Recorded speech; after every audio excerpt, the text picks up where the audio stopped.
बोलिए गणेश जी महाराज की जय। पुरुषोत्तम मास महात्म्य, अधिक मास महात्म्य, अध्याय दूसरा।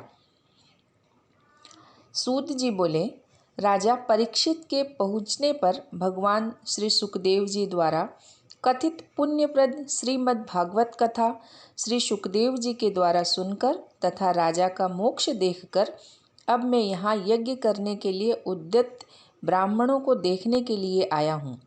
अब यहाँ यज्ञ में दीक्षा लिए हुए ब्राह्मणों का दर्शन कर मैं कृतार्थ हुआ। ऋषि बोले, हे साधो, अन्य विषय की बातों को त्याग कर भगवान कृष्ण द्वैपायन के श्रीमुख से आपने जो सुना है वही अपूर्व विषय है। इसलिए हे सूत जी, आप हम लोगों से वे सब कहिए। फिर ऋषि बोले, हे महाभाग, संसार में जिससे परे कोई सार नहीं है, ऐसी मन को प्रसन्न करने वाली और जो सुधा से भी अधिकतर हितकर है, ऐसी पुण्य कथा हम लोगों को सुनाइए।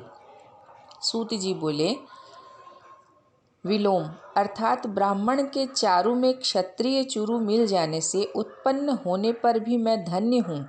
जो श्रेष्ठ पुरुष होने पर भी आप लोग मुझसे पूछ रहे हैं, भगवान व्यास के मुख से जो कुछ मैंने सुना वह कथा ज्ञान यज्ञ में कहता हूँ। एक समय नारद मुनि नर नारायण के आश्रम में गए, जो आश्रम बहुत से तपस्वियों, सिद्धों तथा देवताओं से भी युक्त है और खैर, बहेड़ा, आंवला, बेल, आम, अमड़ा, केच, जामुन, कदम्ब आदि और भी अन्य वृक्षों से सुशोभित है। भगवान विष्णु के चरणों से निकली हुई पवित्र गंगा और अलकनंदा भी जहाँ बह रही हैं। ऐसे नर नारायण के स्थान में श्री नारद मुनि ने जाकर महामुनि नारायण को प्रणाम किया और पर ब्रह्म की चिंता में लगा हुआ है मन जिनका, ऐसे जितेंद्रिय, काम, क्रोध आदि 6 शत्रुओं को जीते हुए जिनकी प्रभा अत्यंत निर्मल चमक रही है, ऐसे देवताओं के भी देव तपस्वी नारायण को साष्टांग दंडवत प्रणाम कर और हाथ जोड़कर नारद मुनि व्यापक प्रभु की स्तुति करने लगे। नारद जी बोले, हे देव देव, हे जगन्नाथ, हे कृपा सागर सतपते, आप सत्यव्रत हो, त्रिसत्य हो, सत्य आत्मा हो और सत्य संभव हो। हे सत्य योने, आपको नमस्कार है। मैं आपकी शरण में आया हूँ।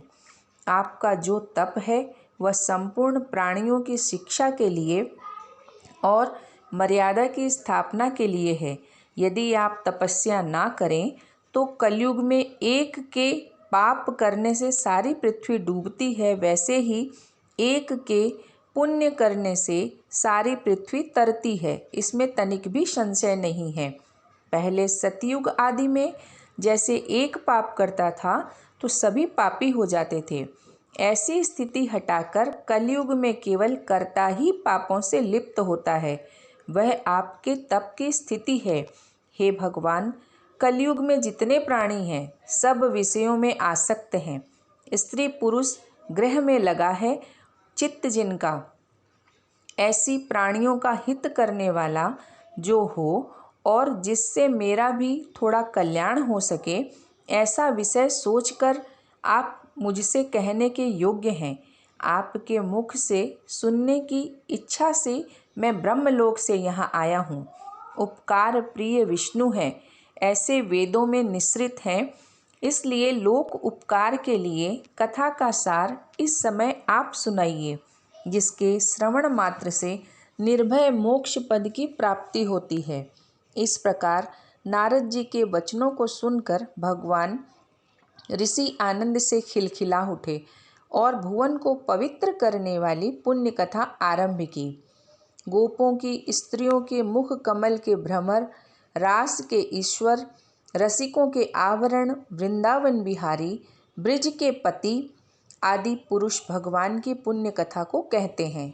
श्री नारायण बोले, हे नारद, आप सुनो। जो निमित्त मात्र समय में जगत को उत्पन्न करने वाले हैं, उनके कर्मों को हे वत्स इस पृथ्वी पर कौन वर्णन कर सकता है। हे नारद मुनि, आप भी भगवान के चरित्र का सरस सार जानते हैं और यह भी जानते हैं कि भगवान चरित्र वाणी द्वारा नहीं कहा जा सकता। यद्यपि अद्भुत पुरुषोत्तम महात्म्य आदर से कहते हैं, यह पुरुषोत्तम महात्म्य दरिद्रता और वैधव्य का नाश करने वाला, यश का दाता, सतपुत्र और मोक्ष को देने वाला है। अतः शीघ्र ही इसका प्रयोग करना चाहिए। नारद जी बोले, हे मुने, पुरुषोत्तम नामक कौन देवता है, उसका महात्म्य क्या है, यह अद्भुत सा प्रतीत होता है। अतः आप मुझे विस्तार पूर्वक कहिए। सूत जी बोले, श्री नारद जी का वचन सुनकर नारायण क्षण मात्र पुरुषोत्तम में अच्छी तरह मन लगाकर बोले, पुरुषोत्तम यह मास का नाम जो पड़ा है। श्री नारायण बोले, पुरुषोत्तम यह मास का नाम जो पड़ा है वह भी कारण से युक्त है। पुरुषोत्तम मास के स्वामी दया सागर पुरुषोत्तम ही हैं, इसलिए ऋषिगण इसको पुरुषोत्तम मास कहते हैं। पुरुषोत्तम मास के व्रत करने से भगवान पुरुषोत्तम प्रसन्न होते हैं। नारद जी बोले, चैत्र आदि मास जो है वह अपने अपने स्वामियों देवताओं से युक्त है, ऐसा मैंने सुना है, परंतु उनके बीच में पुरुषोत्तम नाम का मास नहीं है। पुरुषोत्तम मास कौन है और पुरुषोत्तम मास के स्वामी कृपा के निधि पुरुषोत्तम कैसे वे। हे कृपानिधि, आप मुझे इस मास का स्वरूप विधान के सहित कहिए। हे प्रभु सतपते, इस माह में क्या करना, कैसे स्नान करना, क्या दान करना, इस मास का जप, पूजा, उपवास आदि क्या साधन है, कहिए। इस मास के विधान से कौन से देवता प्रसन्न होते हैं और क्या फल देते हैं। इसके अतिरिक्त और जो कुछ भी तथ्य हो वह है तपोधन, कृपया सब मुझसे कहिए। साधु दोनों के ऊपर कृपा करने वाले होते हैं, वह बिना पूछे कृपा करके सदुपदेश दिया करते हैं। इस पृथ्वी पर जो मनुष्य दूसरों के भाग्य के अनुवर्ती, दरिद्रता से पीड़ित, नित्य रोगी रहने वाले, पुत्रों को चाहने वाले, जड़, गूंगे, ऊपर से अपने को बड़ा धार्मिक दर्शाने वाले, विद्या विहीन मलिन वस्त्रों को धारण करने वाले, नास्तिक, पर स्त्रीगामी, नीच, जर्जर दास वृत्ति करने वाले, आशा जिनकी नष्ट हो गई है, संकल्प जिनके भ्रष्ट हो गए हैं, तत्व जिनके क्षीण हो गए हैं, कुरूपी, रोगी, कुष्ठी, टेढ़े मेढ़े अंगों वाले, अंधे, इष्ट वियोग, मित्र वियोग, स्त्री वियोग, आत्पुरुष योग, माता पिता विहीन, शोक दुख आदि से जिनके अंग सूख गए हैं, अपने इष्ट वस्तु से रहित उत्पन्न हुआ करते हैं, वैसे जिन अनुष्ठानों के करने और सुनने से पुनः उत्पन्न न हो, हे प्रभु ऐसे प्रयोग हमको सुनाइए। संसार की विचित्र दशा देखकर दुखी हूँ। मानव स्वार्थ से भर गया है और कितने ही दुखों से घिरा हुआ है।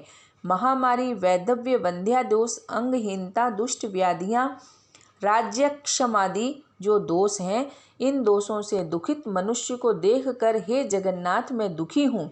अतः मेरे ऊपर दया करके हे ब्राह्मण मेरे मन को प्रसन्न करने वाले विषय को विस्तार से बताइए। हे प्रभु आप सर्वज्ञ हैं, समय से तत्वों के आयतन हैं। इसके बाद सूत जी कहते हैं, इस प्रकार नारद जी के परोपकारी मधुर वचनों को सुनकर देवादेव नारायण चंद्रमा की तरह शांत होकर महामुनि नारद जी से नए मेघों के समान गंभीर वचन बोले।